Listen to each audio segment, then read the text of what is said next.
Hey listeners, thanks for dropping in. I'm Christy. And I'm Melissa, and this is Buried Motives, where we dig deep into the details of some of the most gruesome dirtbag murderers.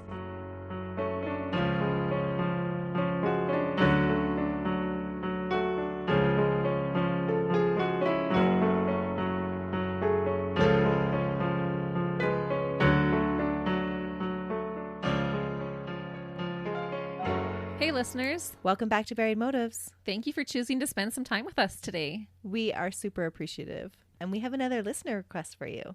We do. We want to give a shout out to Jason. He sent us a case idea through our Facebook Messenger, and so we're excited to bring this one to you today. And as soon as I saw it, I knew that this was a case for Melissa. So I had just barely read the synopsis of the article, and then I sent it off to her. So I don't know what happens in it, so I'm excited to hear it. That's because you know that when I read a book, I'm always trying to guess the ending before I get to it, right? Exactly. Yeah. My need to know is really hard to suppress. But with today's case, the murderer fixed that problem by writing her own story and then enacting it out with deadly consequences. This is so wild to me. I just can't even imagine that this happens, that you write a book about a murder and then you copy your book that you wrote about the murder. And then not expect to get caught. Yeah. Yeah, it's a little bizarre. Murder 101. Don't write a novel about the murder you are about to commit. Well, she didn't technically write a novel. It's an essay. Oh, an essay. Yes, she gives her opinions on how to. See, this is how little I know about it because it just said a novelist. So I assumed she had written a novel, but it's not then. No, it's not. She wrote an essay. But don't worry, I'm going to tell you all the details, so you'll be filled in by the time we get to the end. Perfect. And the other exciting thing and a unique thing about this case is it's hot off the press, so to speak, because it just happened. We actually had to wait for the sentencing until Melissa and I could record this today. This case is just wrapping up, so there may be appeals and new things that change as time progresses. Yeah. If there's any new developments since we recorded a few days ago, we'll put it in our social medias or we'll let you know about them in future episodes. So Nancy Brophy is the author that we're going to talk about today. She was born Nancy Lee Crampton in Wichita Falls in Texas on June 16th, 1950. Oh, so this is like a grandma murderer. She is. I was like, wait, doing the math in my mind real quick there. Absolutely, she is. Ah. Her parents, Barbara and Roger Crampton, were both lawyers and provided a lasting example of a love story.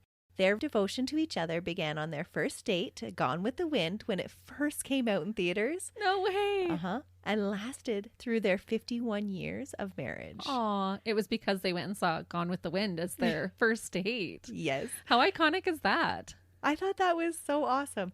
From all reports, they just provided this loving example for her of what marriage actually should be like and what a loving relationship was. Which should be a good thing. Mm-hmm. And I wonder if that's where she developed her passion for writing love stories. So is it because her husband doesn't meet her love expectations that everything goes awry? Not at all. Oh, here I'm trying to pull a Melissa. I'm trying to figure it out at the very beginning. We'll get to it. Okay. So during her childhood, Nancy denies any trauma from ever happening. There was no abuse or neglect. Her life, for the most part, right up until the murder, seemed pretty ordinary. She was the middle child between her older sister and younger brother, so that was like the only red flag that I could come up with. She's aiming that at me. Middle children get things done. We love a middle child. And we just covered a middle child. We right? did, yeah. With Keith Jesperson. So I thought, oh, that could be your only red flag. Now I'm going to have to look into that when I do up our dirtbag details. Do middle children commit more crimes? Oh, that would be so interesting, actually. Yeah. I know they do better in the business world. Because they're used to having to fight their way and get noticed. Exactly. Mm-hmm. Nancy graduated from Wichita High School in 1968 and then went off to university in Houston to study economics. Ooh. She would be the only child not to follow her parents' footsteps of becoming a lawyer. So she's paving her own path. She is. Yeah, she's not fitting the family mold. She would find success in her professional life, though, despite not being a lawyer, by combining her knowledge of the business world and her love of cooking in the catering business. I think good for her for doing her own thing. Mm-hmm. You have to take your own path, what you enjoy. Yeah, I think so too. And that's just what Nancy did. At the age of 27, she married 33-year-old Thomas M. Williams in 1977 on December 6 in her hometown. So she didn't go very far. There were scattered reports of him being a police officer, but I couldn't find anything official to actually confirm it. But it sounds like her first marriage was to a police officer, and it didn't actually last that long. When it failed, Nancy made plans to move to Oregon in 1990. Okay.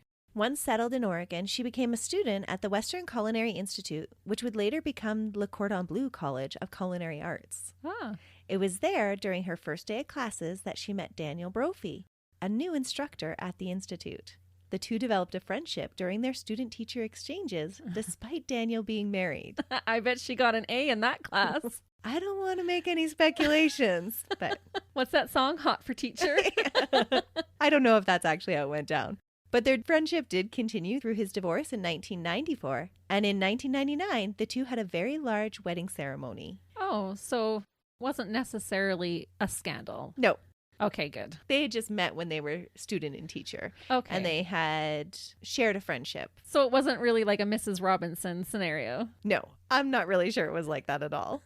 But the couple didn't actually get around to doing the paperwork for their marriage to make it official until June 14th, 2016. What? So 17 years later is when they actually filed the paperwork. So they had this great big wedding ceremony, but then actually filed the paperwork 17 years later.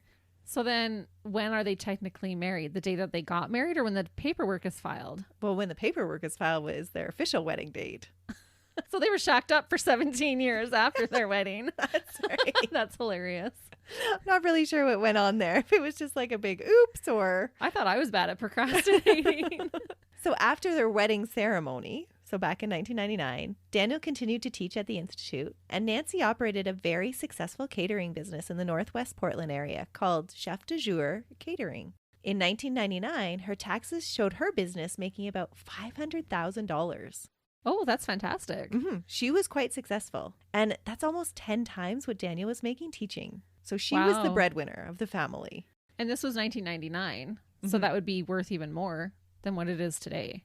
Yeah, it's almost $900,000 today. Wow. In a year. That's incredible. So she was doing a good business. She had over 25 employees and she was raking in the dough. That's a lot of crab cakes for $900,000 a year. It is. Good for her. I always feel, okay, now that I said like good for her, but knowing she becomes a murderer, it's like, can we encourage them in these early years? I don't know. I think she had a lot going for her. She did. And it's unfortunate the way she turned. Well, and I'm interested, just as you were in the Chris Benoit case last week, I'm interested how this all is going to go south. Yeah, because she has it all going for her. Yeah, good childhood. Mm-hmm. She's making the money. She's got a loving marriage. Well, unfortunately, though, Nancy's financial success would not continue long after their marriage. In 2001, when financial markets started to fail, so did her business, and she was forced to downsize. So it turned pretty quickly. But the setback wouldn't keep her from pursuing new dreams. She was a go-getter, and so she was just moving on to the next big thing that she wanted to pursue. She had always had an interest in writing and had even published a pamphlet in college entitled Between Your Navel and Your Knees that rose some eyebrows.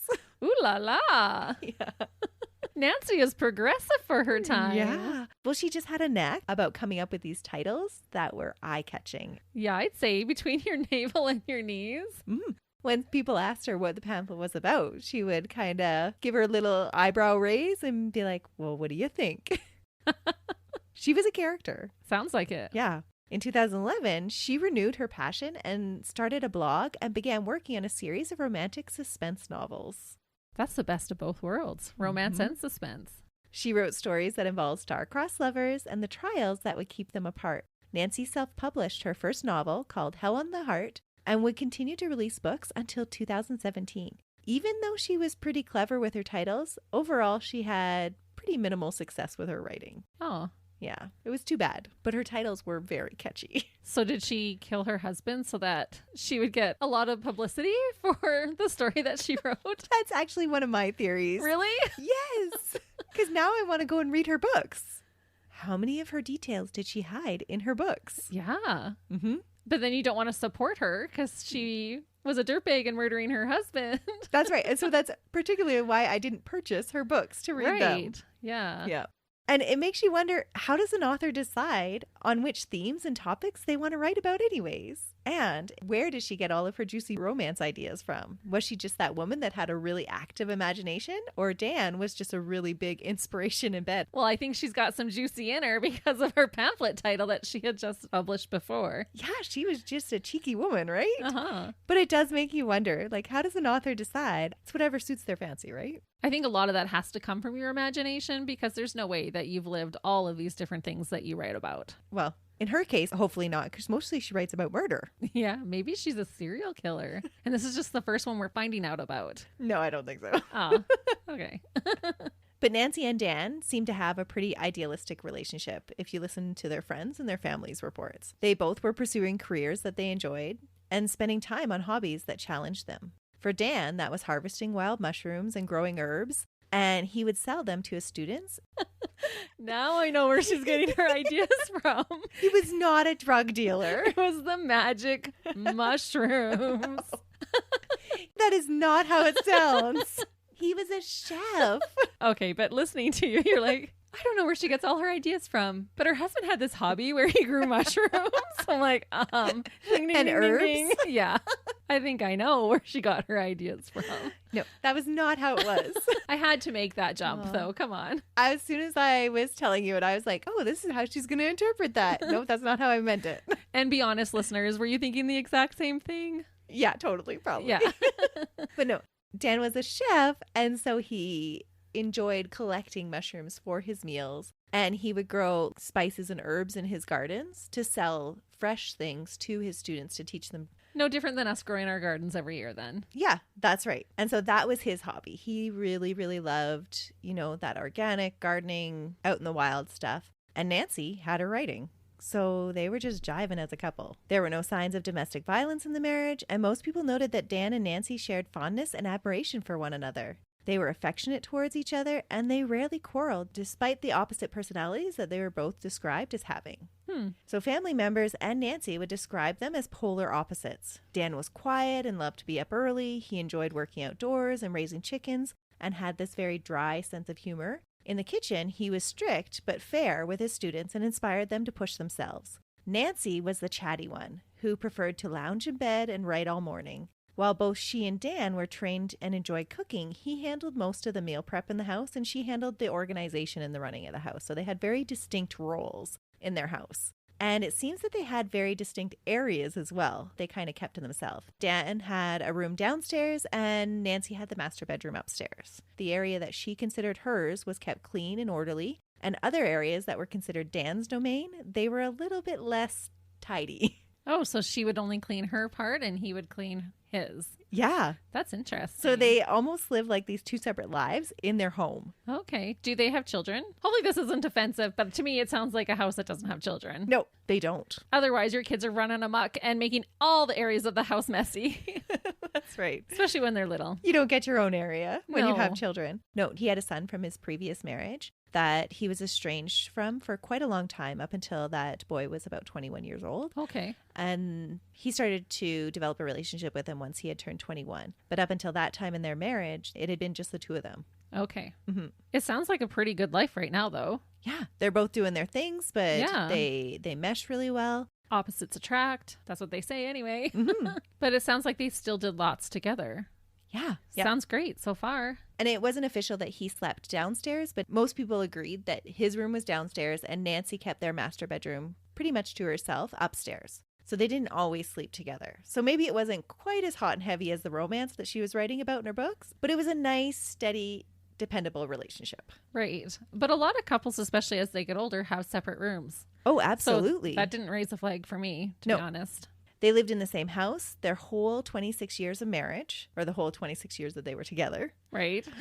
And in this house, Dan could garden and raise chickens, and Nancy could write. So they had this kind of idealistic lifestyle. So what goes wrong? Well, it was idealistic from the outside. Ah. Nancy alluded to this in a post on her author's website. On the site, which was last updated in 2018, Nancy describes her life as living in the beautiful green and very wet Northwest, married to a chef whose mantra is, "Life is a science project."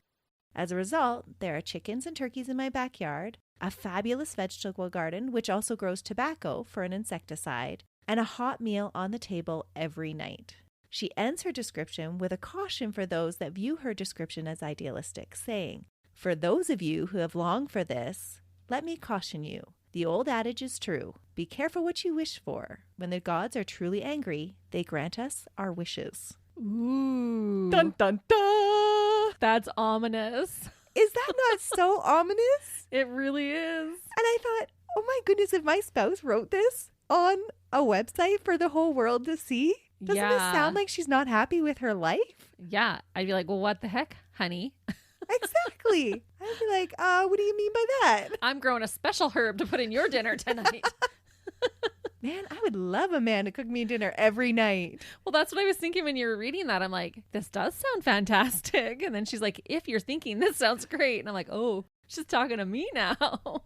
Yeah. But I think maybe what she was alluding to is that whatever people were seeing from the outside, the couple's lives were not without their struggles. And maybe with her being this writer, maybe she was thinking that in real life you can have this idyllic perfection, which any of us who have been in a relationship or are in a relationship with anybody, you know that is not true. All our marriages and relationships have struggles and you have to work at it. It's not sunshine and rainbows all of the time. That's right. Real life, just like in the books, you always have some conflict. Right. Right. But if she's writing all day long every day, that's where her brain is being focused on, is this perfect romance novel. Mm-hmm. At this point in their relationship, Dan and Nancy seem to have been developing very different views on how they wanted to spend their retirement. Dan was content to keep things just as they were, but Nancy was craving something more than the simple life that they were living. Dan conceded that their current home probably wasn't the best setup because Nancy had trouble with her knees and there were quite a few stairs in their home. So he conceded that yes, they were probably going to need a new home, but they couldn't decide between the two of them where or which type of home they wanted to go into next. He felt our new ranch house was the solution. He wanted to continue gardening and doing all of the things he enjoyed. And Nancy wanted something completely different. She wanted to travel and explore and possibly settle down in Portugal. Oh, wow. She was wanting some adventure. Yeah, she didn't want the lifestyle that he wanted at all anymore. Which happens sometimes with couples. Mm-hmm. Yeah. Unfortunately, both their dreams were a little bit bigger than their pocketbooks, though. That's the story of my life.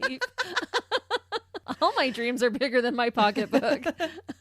For Dan and Nancy, between 2014 and 2017, the couple fell in some bad luck. It seemed to have started when a few of Dan's side business adventures ended, along with the previous cash flow that they had provided for them. They began the process of readying to sell their home after finding out that subdividing their land would not be as beneficial as they first thought. So they thought they could bring in extra money by just subdividing their land, but it wasn't going to work that way. And so they figured that they would actually have to sell their home. But to sell their home, it needed some improvements. And so they had to sink money into their home to get it ready to sell. They hired a landscaper to take care of some of the landscaping that needed to be done so that the property's curb appeal could improve.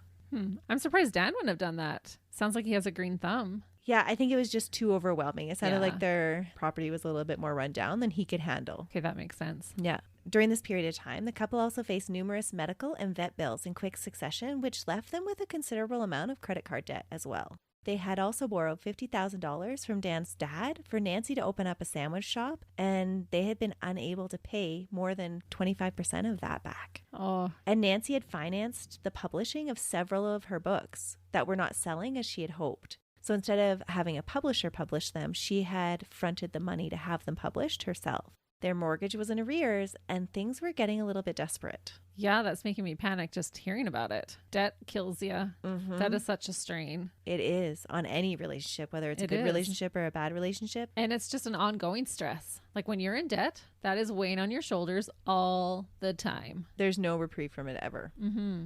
And unfortunately, the things that they felt that they needed to do, like sell their house to get out of debt, were having them incur more debt to do it. Oh. And then you're just hoping that you'll make enough money off of the sale of your house to pay off those debts. Yeah. As a solution, in September 2017, they took out 50% of Dan's 401k, about $35,000, and got a $5,000 loan against a life insurance policy to help pay off some of their debt, just to relieve some of the strain. Yeah, because those interest payments will kill you alone. Mm-hmm. And this, for a time, would relieve some of the financial strain. But their lifestyle and pattern of overspending caught up with them again. Remember, they went from making awesome money with her catering business, and they had developed a lifestyle that they were used to, and they never adjusted their budget after that happened. And so they just continually began to fall in debt again. And they began again to default on their $1,530 mortgage payments. Yikes. Both Dan and Nancy picked up side jobs to supplement their income, and Nancy's side job was selling insurance and Medicare policies for commission during this time period. Of course it was.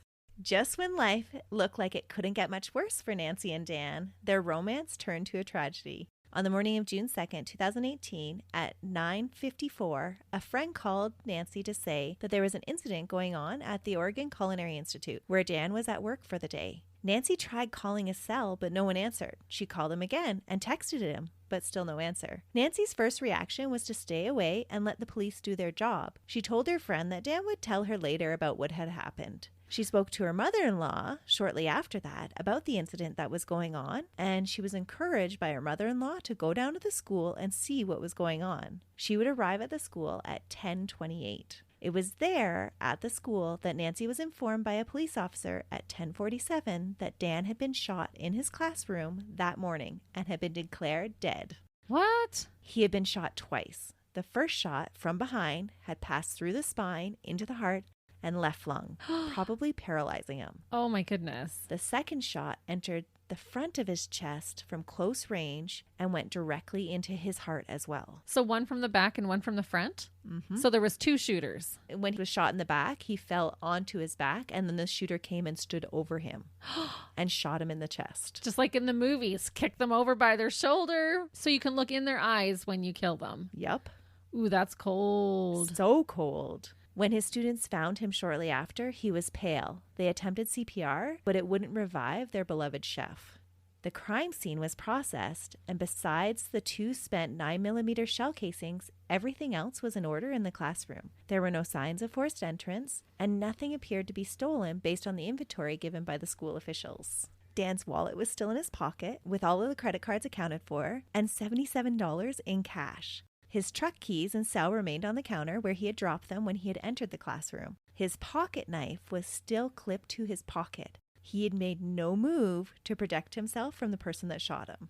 Oh, it probably happened so fast too. And to get shot in the back first, you'd barely process what was happening before you're flung over and see who it is. No, he had went in that day. They were doing a live fire scenario in his classroom. So he had went in and he was filling water and ice buckets in the sink with his back towards the door. And the person had come in, shot him in the back. He had fallen, and then they had come and stood over him. That's terrible. Mm-hmm. They also believe, because of the small time frame that Dan was alone at the school, that the murderer must have known Dan's routine for that morning. Mm-hmm. Dan had disarmed the alarm at 7:21, and the next instructor to arrive had done so at 7:35 and proceeded to his classroom without noticing anything. So it's a very short window of time. And often they say when a crime scene looks like that, it means that the victim knew the perpetrator. Yeah.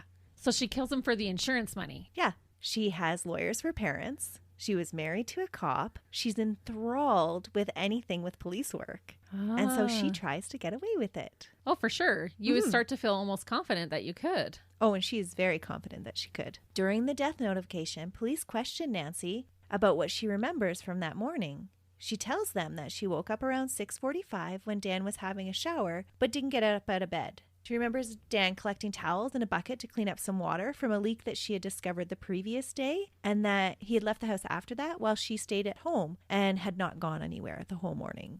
When asked if they owned a gun, she told them about the 9mm Glock 17 that she had, saying that she had purchased the gun for personal protection after being scared about what happened at the Sandy Hook school shooting and the Marjorie Douglas shooting. Oh, no. Yeah, but had since realized that it was a big mistake. She wasn't comfortable with the gun. Oh. That she had kept it in the closet of her bedroom and had never touched the gun after she had bought it. So police asked if they could inspect the gun, thinking perhaps Dan might have brought it to work and may have been aware of some threat that was against him, and that's why he was going to bring a gun to work. And Nancy agrees to go to the house with them and go and get it. She doesn't realize with all her research that they can tell if a gun's been fired? She's a good researcher. Oh, okay. Let's keep going. Yeah. I'm intrigued. An officer actually offers to drive her to the house, having compassion on this elderly woman who has just learned that her husband was brutally shot for no apparent reason. Yeah, she would be the last person they're suspecting. Mm-hmm. As one of the police officers takes Nancy home, others are sent to follow up on any surveillance video that might have been available in the area that morning. And what they find is very curious.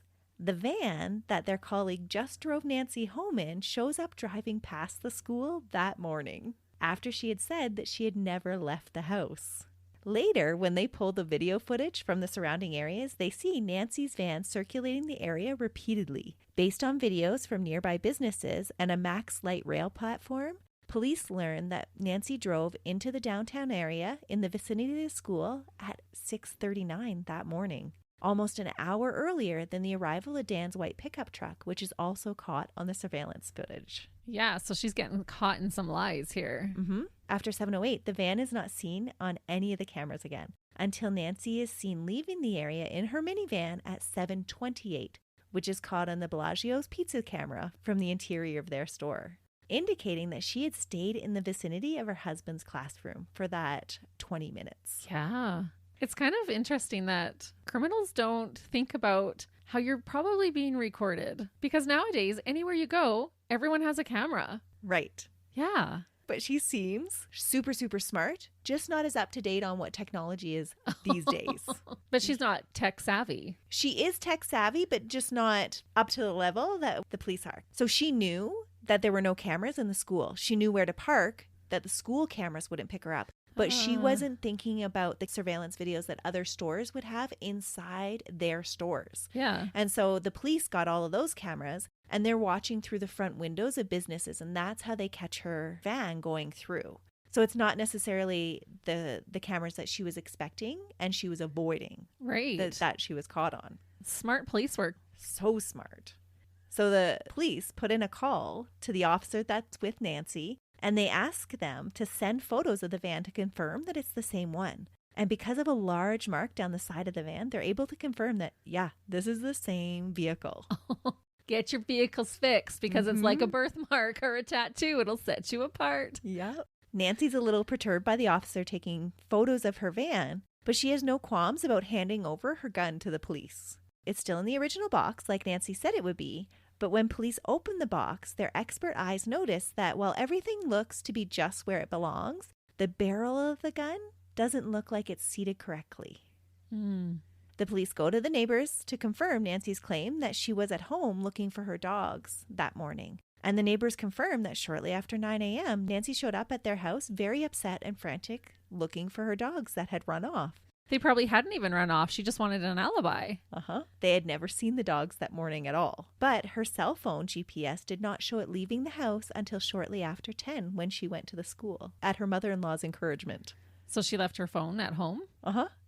So she's put a lot of thought into this. She's put so much thought into it. All of these things together raise eyebrows, but the police decide to continue with the processing of the crime scene to see what other stories the evidence will reveal. While police are processing her husband's murder, Nancy began the difficult task of spreading the news to friends and family. She posted on Facebook, "For my Facebook friends and family, I have some sad news. My husband and best friend, Chef Dan Brophy, was killed yesterday morning. I am struggling to make sense of everything. There's a candlelight vigil at Oregon Culinary Institute tomorrow, Monday, June 4th at 7 p.m. I'm overwhelmed. Please save your phone calls for a few days until I can function." Wow. Other than the people that she had already been in contact with earlier that morning, she notified no one else. Not even her stepson Nathaniel and his family. Oh, wow. No, it was his grandmother that actually had to call and tell him. She didn't want to face the music, I guess. But having something tragic like this happening, everyone grieves in a different way. And if you don't know what's happened, you can't really fault her. No. And honestly, I can actually understand her reaction a little bit. It's hard news to deliver and you're still processing it. So you would want to avoid it. Right. If that was the case. Yeah. If you weren't the dirtbag who'd murdered him. That's right. Because now it's just infuriating to read it now.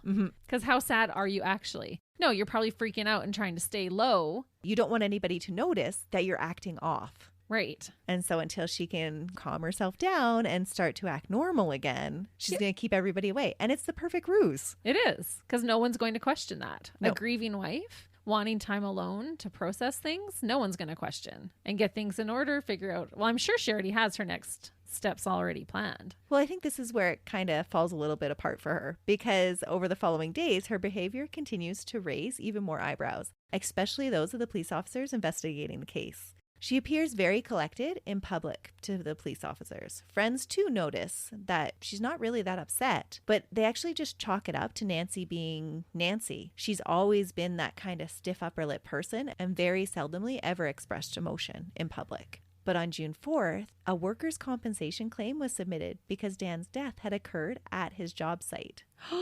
So Nancy's pushing through paperwork now. What? She calls just 4 days after this claim is submitted to get an update.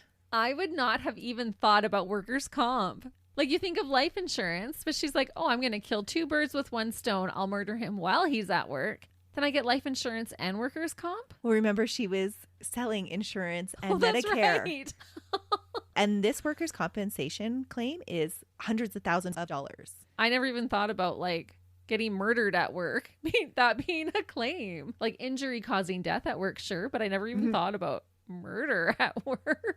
Crazy, right? That is insane. She had covered all of her bases. What a sly little fox she is. On June 6th, Nancy asked detectives for a letter for the insurance company that would state that she isn't a suspect so that they will pay out the policy. Oh, that's fishy.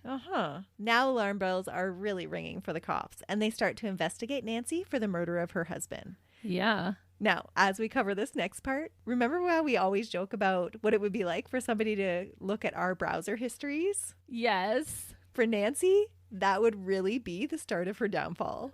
But she can kind of explain it away a little bit because she writes these murder novels. That's the explanation she gives. For everything that they find that's suspicious in her browser history, she just says, well, I was researching it for my novel. So we can't use that as an excuse. It didn't work for her anyway. Oh, we would be in trouble. Yes. Oh. Which of our listeners would post mail for us? If everyone chipped in.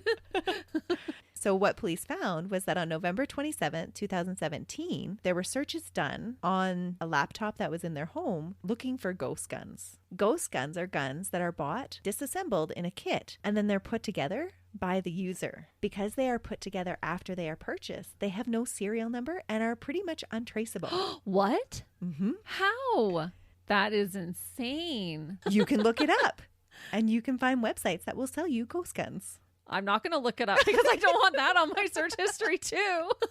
Wow, that's wild. Mm-hmm. And a similar search was done again on December 19th. And on December 24th, during the hours that Dan was still at work and no one else was at their home yet, another ghost gun website is visited and a semi-automatic 9mm Glock 19 kit was purchased. It's kind of a loophole where they're not selling you the gun, they're selling you gun parts. That's right. And that's how that works. Mm-hmm. Okay. This gun kit was delivered in early January, and police found it in the couple's storage unit. It had never been assembled, and it's not a big surprise because apparently they're super hard to put together. Like, you need some actual knowledge of guns to put them together. It's not like an IKEA dresser. Nope. Even those are difficult with those pictures. But she had purchased this gun kit, and then police assumed that she wasn't able to actually put it together. But she did not tell police about it. They found it on their own in her storage unit. Oh, okay. The only gun that she told the police about and that she was super willing to hand over to them was the 9mm Glock 17 that she kept in her bedroom. Okay. Because this was just a laptop that was in their home, they couldn't really confirm who had been doing the searches. But on this one, they could confirm that nobody else was in the home except for Nancy. And this is when this search occurred. So that they were able to confirm that, yes, it was Nancy doing the searches. Right. In mid-January, Nancy began researching the firing mechanisms of guns. And on February 15th, 2018, she researched a Portland gun show and attended it 2 days later. There, she purchased a completed Glock 17 9mm for $500 from J&B Firearm Sales and received directions to a public gun range. This is the gun that she showed police. Police interviewed the gun salesman and asked what condition guns are sold in. And he confirms that the gun would have never been sold in an unseated position because it wouldn't have been usable that way. Oh. And so that's not how he would have given her the gun. Right. So right there, they've caught her in that she said she never touched it. And now they know that there has been somebody that's manipulated this gun. 2 days later, she's researching Glock 17 slide and barrels and purchased one on eBay on February 23rd. It arrived February 28th in Dan's name. but police were uncertain of who actually picked up the barrel. Huh. So she hid it under her husband's name, saying, Yeah. oh, that was a part that Dan ordered. I had nothing to do with that. But it was on her eBay account. That's wild. But that's not weird that you would order something from each other's accounts, right? And it is unusual that she's choosing a gun. Most women will use a less violent way to murder. Wait till you hear her essay. Oh, no. This slide and barrel would fit perfectly on the gun that she had purchased from the gun show, the one she showed police claiming that she had never touched. It is the barrel of the gun that leaves the identifying tool marks on bullet casings. Right. So when Nancy handed over her gun, they did ballistics on the casings and they didn't match. Oh, so it wasn't shot from that. It wasn't gun. shot from that barrel. From that barrel. Okay. Mm-hmm. And that's why she's just replaced the barrel then. That's right. Nancy never told police about the ghost gun kit or the second barrel that she had purchased. And the second barrel has never been recovered. That is so smart. Isn't that clever? Yeah. So you still have the gun, but you've just replaced the barrel. Yeah. Oh, of course I have a gun. And it's the exact gun that matches. And it's a brand new barrel, so it will look like it's never been shot. Yep. She just switched out the barrel. Wow. Nancy, you could have used your brain for something other than this. Crazy, right? That's what's always so sad when these people are super smart and then it goes to waste and they're, oh, what should I do with my intelligence? Oh, I know. I'll become a dirtbag. Yeah. On March 17th, her browser history shows that she searched up how to clean a Glock 17 gun. And this search would evolve over the next few weeks on how to assemble, disassemble, and clean a Glock 17. So she was becoming very familiar with how to take apart and put it back together and to clean it after. Well, and she was probably so confident that she wasn't going to get caught that she didn't even worry about her browser histories. She did delete her eBay account after the purchase. Oh, okay. So she was trying to hide her trail that way. But that's a third party thing, Mhm. right? Yeah. Yeah. So Nancy was really mindful the day of the murder to make sure she left her cell phone at home so that it wouldn't be tracked. But she didn't necessarily think about prior to the murder. Police would use Nancy's cell phone to track her whereabouts and find out that on March 26, after doing a YouTube search on how to shoot a 9mm, she headed out to an area that coincides with the Nork Fork Wolf Creek Public Range. At this shooting range, there is no check-in at the range, and her movements can only be confirmed by her cell phone GPS. After determining that it was safe during her first short visit there, she returned the next day and stayed for an extended period of time. Both times, Dan was at work for both of these trips. So she can't say, oh, he had my phone. That's right. And that's kind of surprising that there's no check-in at the gun range. Well, apparently it was just this one that you parked your car in the parking lot and then you walk straight onto the range. And so there's no check-in. And she had went to scope it out the day before to make sure that nobody would be able to spot her while she was there. Yeah. Mm-hmm. When questioned, Nancy would say that the research, gun kit, and gun parts were all just really in-depth research for the next novel that would feature a strong female heroine that had to assemble a gun. Which you could believe with her being a writer. Yeah.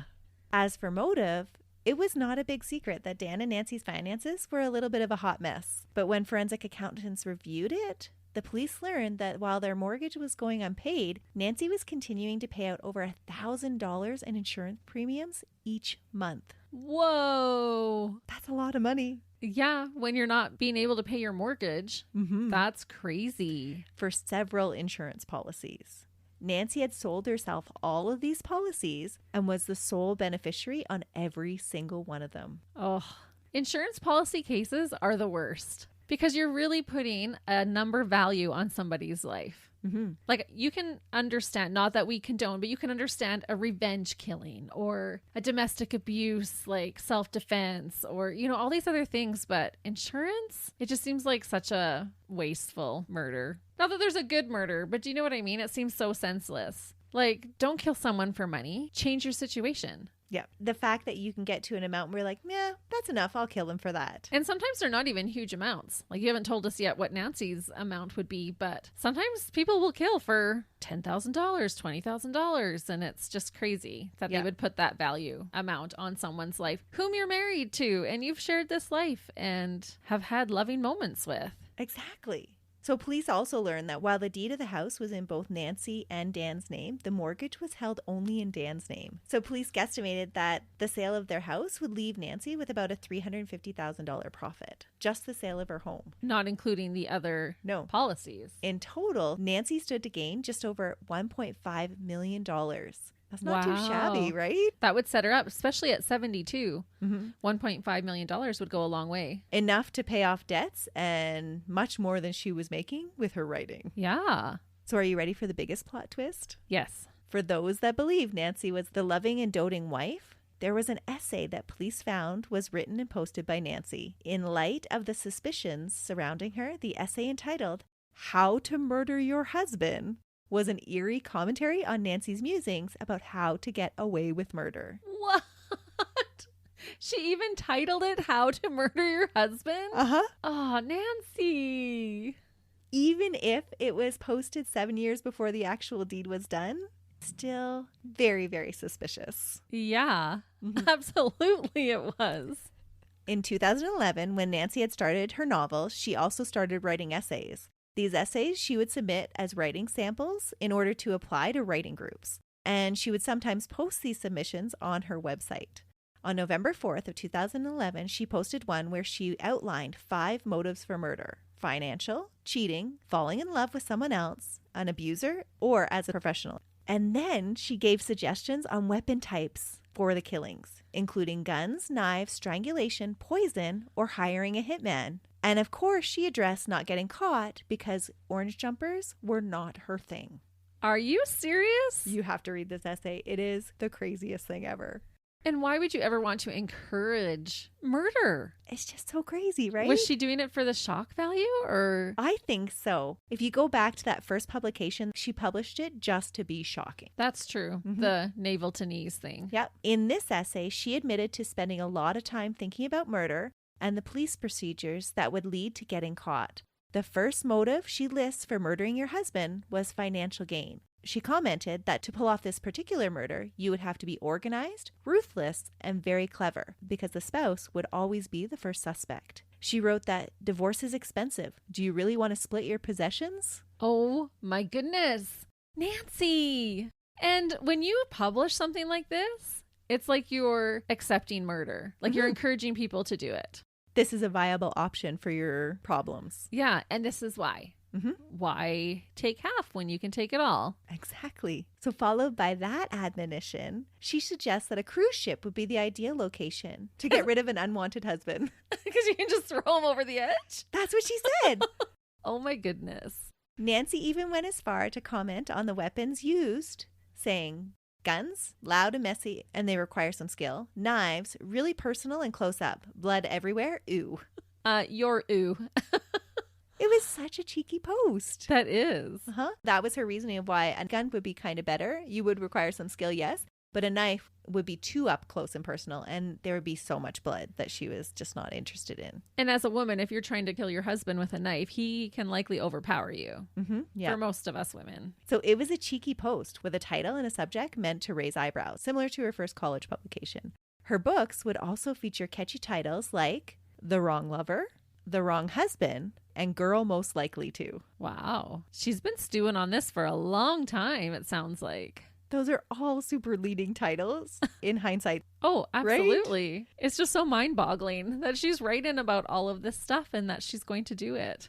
The police would also find an article, How to Cover Up a Murder, on Nancy and Dan's shared iTunes account. And so because it was shared, they couldn't say that it was necessarily her that had it there. But you bet your bottom dollar that it was her. It wasn't Dan. No. She was just really good at researching her subject matter, I guess. And it's so eerie looking back too, being able to hear about all these searches leading up to it. And poor Dan's just living his best life. He wants to buy a ranch with her and talking about all these retirement things. And she's sitting at her computer and he's thinking she's just doing her writing. But no, she's researching ways to kill him. Yep. Perhaps if she had spent more time actually on her real writing, her books would have been better liked. And she could have made more money with them.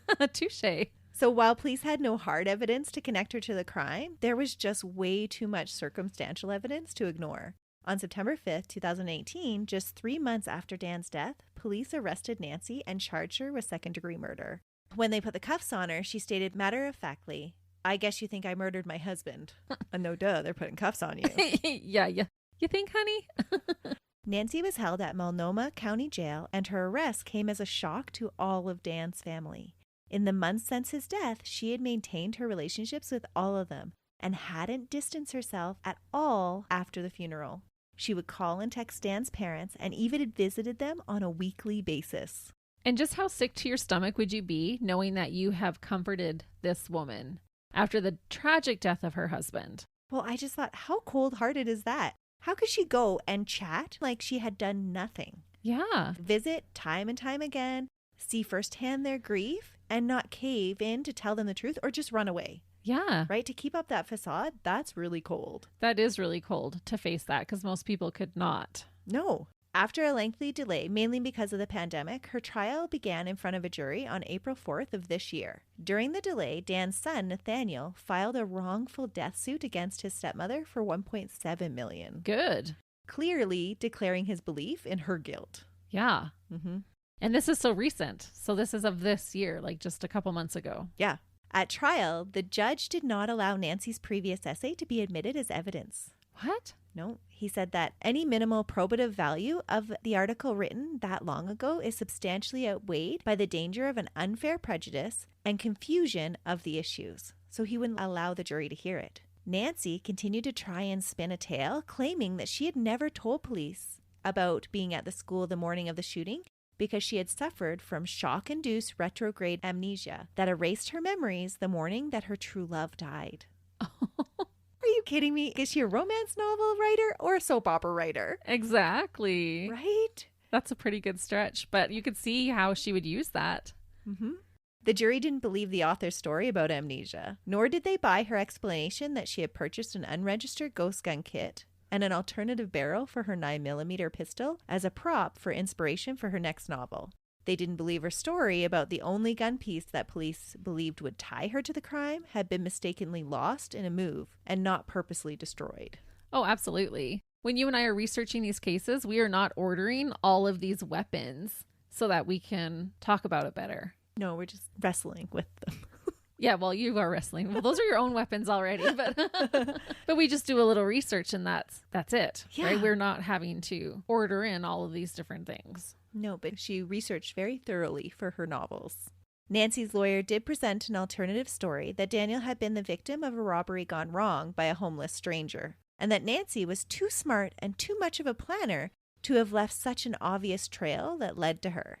Nancy tried to explain away the prosecution's outline motive by saying that the couple's plan to sell their home would have taken care of any of their debts and that the insurance policies were investment-type policies that would pay an expected dividend if they were not cashed out. And the payouts were equal to the premiums that they would have eventually paid. And so really these insurance policies she had set up as investment opportunities. Okay. And you can do that. Yeah, for sure. Yeah. The defense's main argument was that the prosecution lacked definitive evidence and therefore it didn't have proof beyond a reasonable doubt that a loving wife would murder her husband for money. The jury didn't believe those stories either. Yeah, I don't believe those stories. I thought they put up a good argument. Yeah, it would be hard. I mean, it's different when you're there as a jury member, but it would be hard not to have some speck of reasonable doubt. Mm-hmm. She's got a story for everything, right? She can Yeah. explain away everything. And you can watch all of the trials, the hours and hours of trial on Court TV, and they're fascinating. I enjoyed so much watching the interplay between the prosecution and the defense and how they presented their cases was so spectacular. So forget the Johnny Depp trial. People should have been watching this one. Yes, this one was so fascinating. She was found guilty of second-degree murder on May 25th, 2022 by a jury of 5 men and 7 women after 8 hours of deliberation.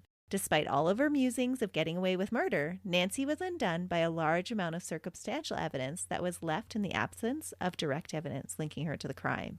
Nancy was sentenced to life in prison with no eligibility for parole for at least 25 years on June 13th, just a couple of weeks ago. That's wild. Yeah. So during the trial, Nancy had complained that the students that were brought in to testify and tell their story of how they had found her husband's body, Nancy complained about one in particular being overly dramatic and crying on command to elicit an emotional response. And that student shared an impact statement during the sentencing.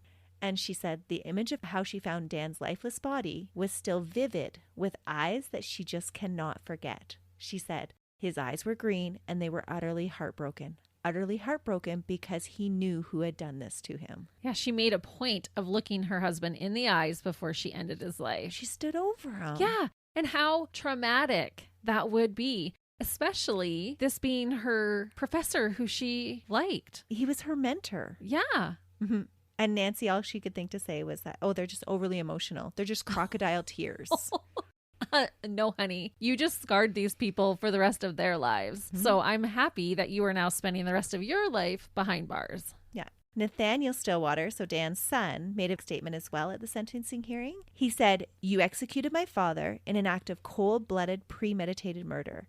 A man that did everything for you.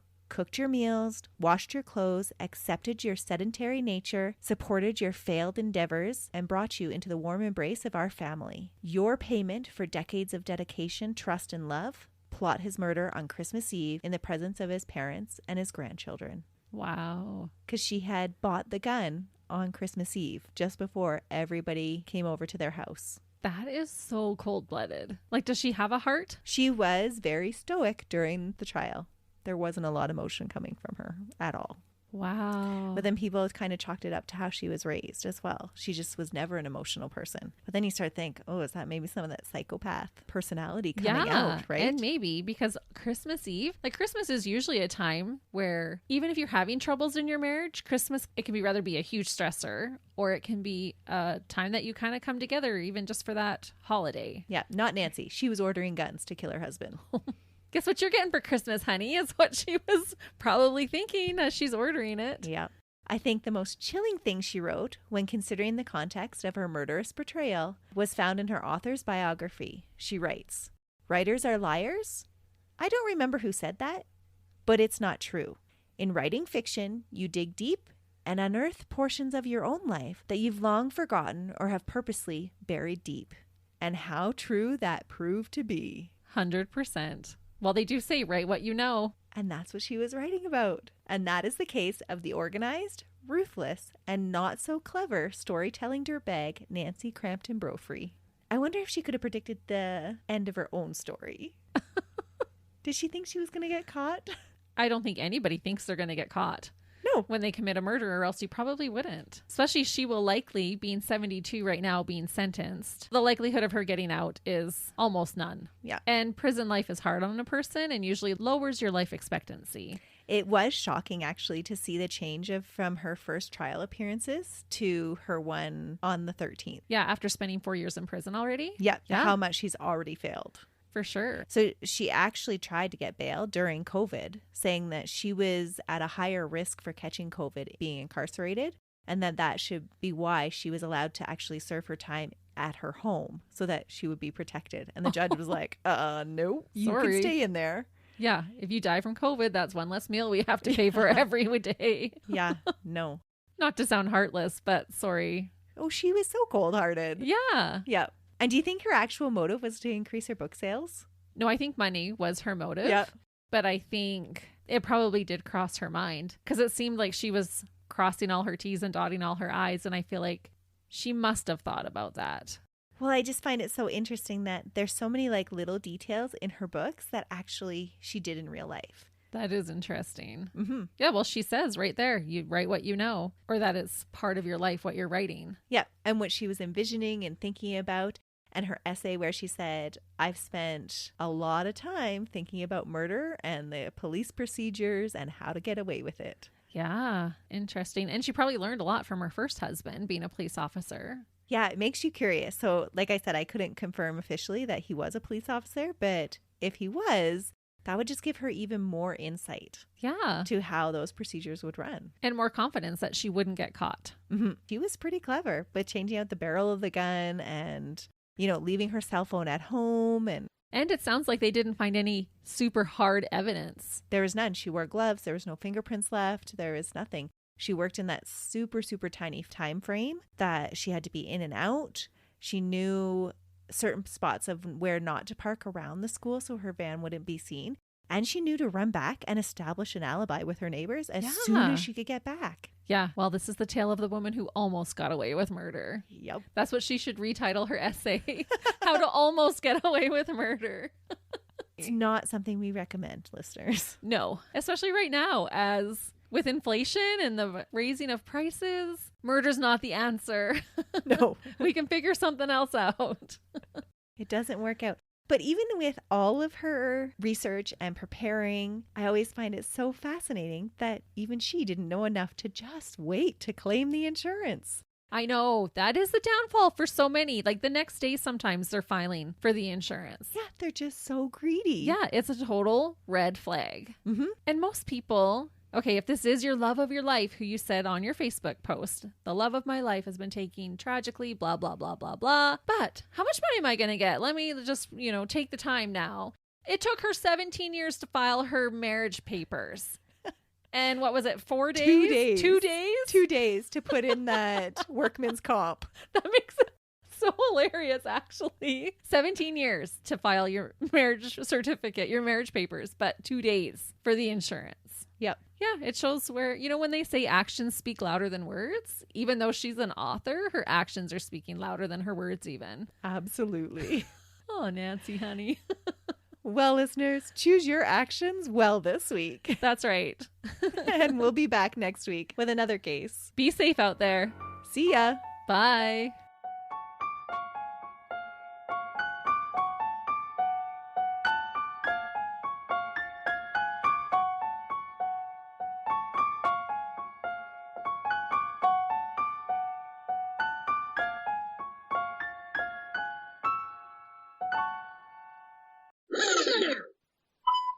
Hey, listeners. There's not a lot else other than the going on in that area. Even oh, I didn't turn my phone off. For her sake, I hope the latter. I don't know the answer to that. Or is it? Dun, dun, dun. Well, wait, I actually put that in there, Christy. You did? Wait. Yes. Oh, what I could accomplish if I were independently wealthy. Right? Yes. That's what everybody kills everybody for, no? And on December 21st, But what if as a loving, doting, sorry, not the husband, she was the wife. Hopefully no one tries to ever frame us because we'll be in trouble.